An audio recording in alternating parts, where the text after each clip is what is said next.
The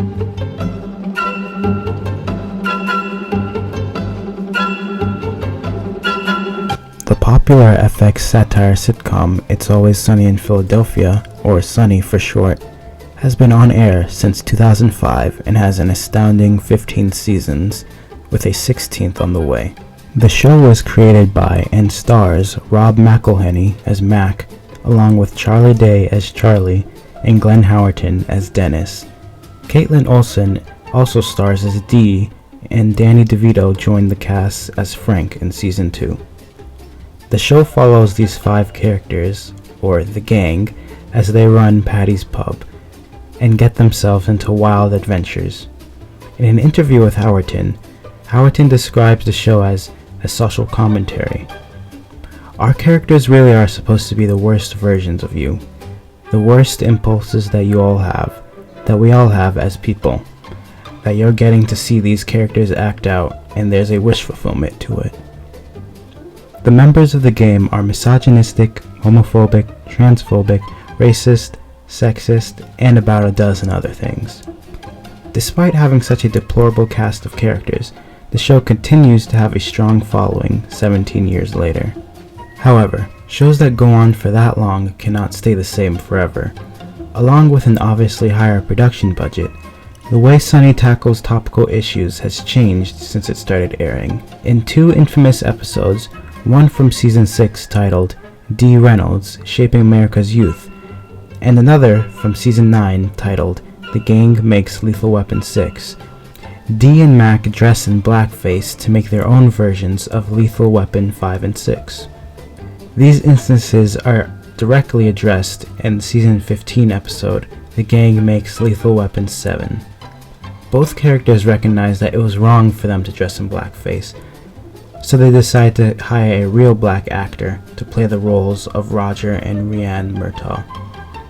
In an interview with Deadline, McElhenney explains that, "I find that my barometer is off for what's appropriate sometimes in situations, because we've spent 15 years making a show about the worst people on the planet, and because it's satire, we lean so heavily into this idea," he said, "and then we are always right on the razor's edge. But that's the only way that satire works." I will be focusing on another instance in the show in which the show acknowledges a past failure and works to make up for it and examines whether or not it succeeds. I will also be exploring whether or not this goes against the show and what it initially set out to do.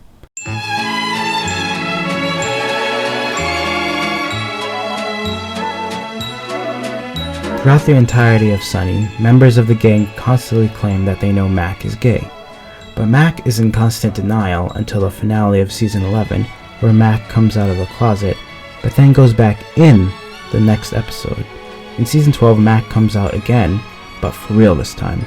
In Season 11, Episode 9, titled The Gang Goes to Hell Part 1, Mac takes the gang on a Christian cruise. Throughout this episode, an emphasis is placed on Mac's Christianity as he is questioning his faith. When he learns that 2 of the men in his church group are gay, he runs to his friends and tells them this news. Guys, I've got news. I've got terrible news. So this is exactly what I wanted a vacation from. There are 2 guys in this church that are gay. Who's the other guy? I don't get the joke. Yeah, he's never gonna understand. What's wrong with that? So what? Well, guys, being gay is not Christian. What? Later in the episode, he confronts the 2 men and tells them that he is going to convert them. Guys, I'm here to convert you from being gay. You want to convert us? Yeah. You realize how insulting that is? How would you like it if I tried to convert you? I wouldn't care, because that's impossible. There's no way you guys could convert me to your lifestyle. Let's give it a shot. And then 5 minutes later, Well, I'm gay. Yeah. No shit. Oh, you guys knew this already? That you were gay? From the day we met. Yeah. in the subsequent episode, The Gang Goes to Hell Part 2, the cruise ship is sinking and Mac prays for a miracle so that they can be saved, and God answers his prayer by sending someone to save them. When an insurance adjuster is questioning them, Mac asks him to mark him down as not gay because God answered my prayers and saved us. That means that there is, of course, a God. And if there is a God, then in his infinite wisdom, there's no way he would have made me queer. To briefly discuss McElhenney's religious background, in an interview with Mark Maron on the WTF podcast, McElhenney explains that when he was younger, he spent a lot of time with his Catholic father after his parents split up when his mother came out as gay. He talks about how his mother, who was also Catholic, had to spend a lot of time finding herself, and how he always respected her for that and never held it against her. When it was time for him to attend high school, he attended an all-boys Catholic high school, so it is clear that religion has always played a major role in his life. The decision to make the super Catholic Mac come out as gay came from observing many Catholic people like Mac, but not including his parents. McElhenney explains, he, Mac, is such an arch Catholic conservative when it suits him, and when it doesn't, he drops that. And most of the people I know in that camp tend to be fairly homophobic. So he began to go down that road. Let's satirize that hard Christian conservative who is also intensely homophobic. Okay, so now what's the next step from there? And that's when I thought, let's just make him gay. It is clear from a young age, McElhenney has been thinking about the relationship between religion and sexuality. Both parts of The Gang Goes to Hell received positive reactions, having an overall score of 4 out of 5 stars on IMDb, with over 1,000 votes. However, not everyone was a fan of these episodes. In an interview that McElhenney did with Showbiz Cheat Sheet, he revealed that a good portion of the show's LGBTQ+ audience did not like the way Mac's coming out was handled. For Mac to come out as gay then go right back in the next episode, many of the fans felt cheated. I didn't expect it, but there was a massive outpouring from our LGBTQ fans, who were really upset. They felt like, oh wow, he finally came out, we feel represented, this is really fun and a cool character. That made them feel like it was a chance for us to do something different, and we put him back in the closet. When the season ended, McElhenney expressed regret for robbing that portion of the audience that moment. But deciding to even make Mac gay in the first place brings up some interesting topics of discussion, like how making homophobic characters closeted gay people perpetuates the stereotype that all homophobic people are secretly gay. It also aligns with the practice of queer incrementalism in American television. Both talking points will be explored more in depth later in this video essay. The next episode I'd like to talk about is Season 12, Episode 6, Hero or Hate Crime. This episode starts off with Mac and Charlie walking down the street while Frank is on the other side of the street harassing a woman, and Dennis and Dee are in front of a drugstore. Dee ends up dropping her purse and a lottery scratch ticket falls out and blows to the side of the street that Mac and Charlie are on. Mac notices the ticket scratcher and he goes over to pick it up, not realizing that there are two men lifting a massive piano over his head. Frank notices the piano over Mac's head and shouts, "Look out!" and uses the F slur.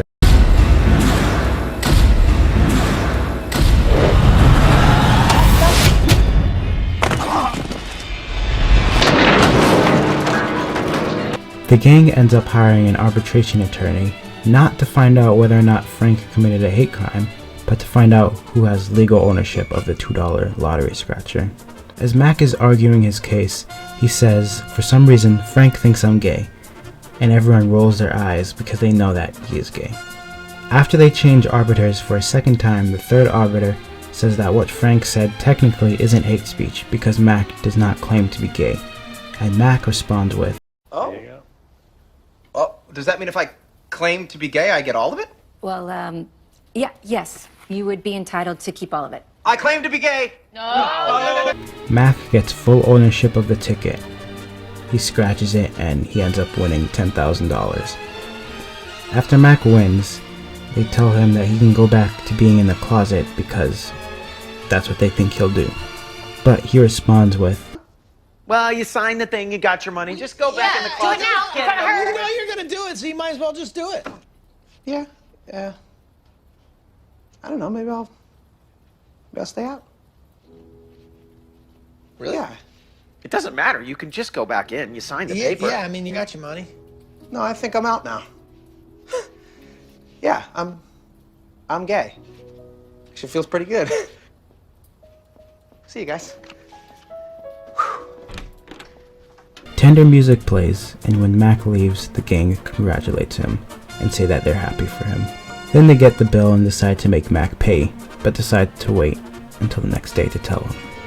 We don't normally see moments as tender and as earnest as this in Sonny. The rest of the gang are genuinely happy for him, and waiting to tell Mac about the bill was them trying to be considerate. But of course, this moment of tenderness isn't played out for too long, because in typical Sonny fashion, they go right back to being terrible people and say that they still hate him. Reactions to Hero or Hate Crime were overwhelmingly positive, with it having a 4.5 out of 5-star rating on IMDb. One IMDb user writes, "Never expected a genuine moment in Sonny. Hilarious episode that's topped off by a rocker of an ending that actually buttons down the shenanigans for like 15 solid seconds to let a character develop. I was honestly dumbfounded. Really stellar writing call there, one of the series' best. The response was so overwhelmingly positive, certainly from the people that we cared about. Though of course, there was a negative response from a segment of the audience we didn't really care about. It felt good that we were recognizing a part of our audience in a way that was not pandering, that wasn't offensive or upsetting or a caricature," Mac O'Henny said.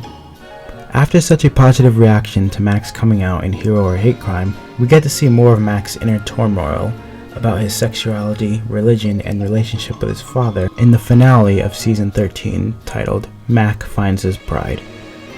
In this episode, Frank tries to recruit Mac to perform on the bar's float for the gay pride parade, but Mac does not want to because he is feeling confused about his identity as a gay man. Frank tells Mac that he never really understood him, and now that he's gay, he understands him even less.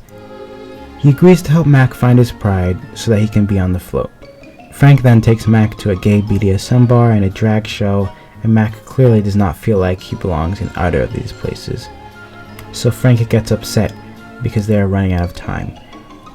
Frank then asks Mac about his father and how he reacted when he found out that Mac was gay, and Mac says his dad does not know, so Frank tells him that that's what Mac needs to do to feel better, come out to his father.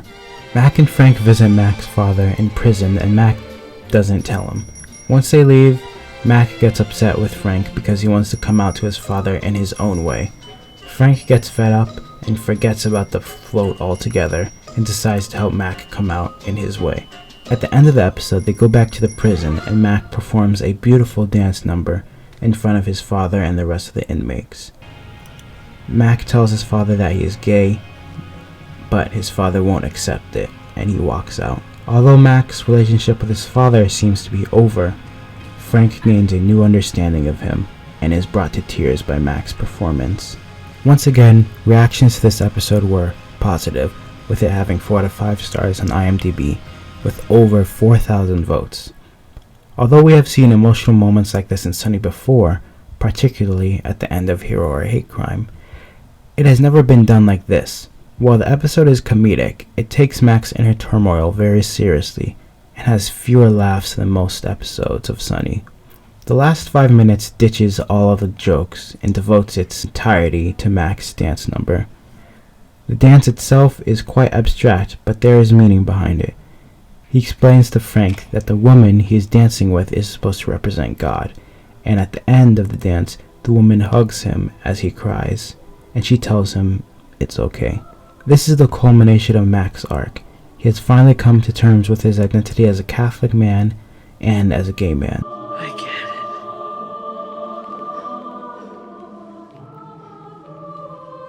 I get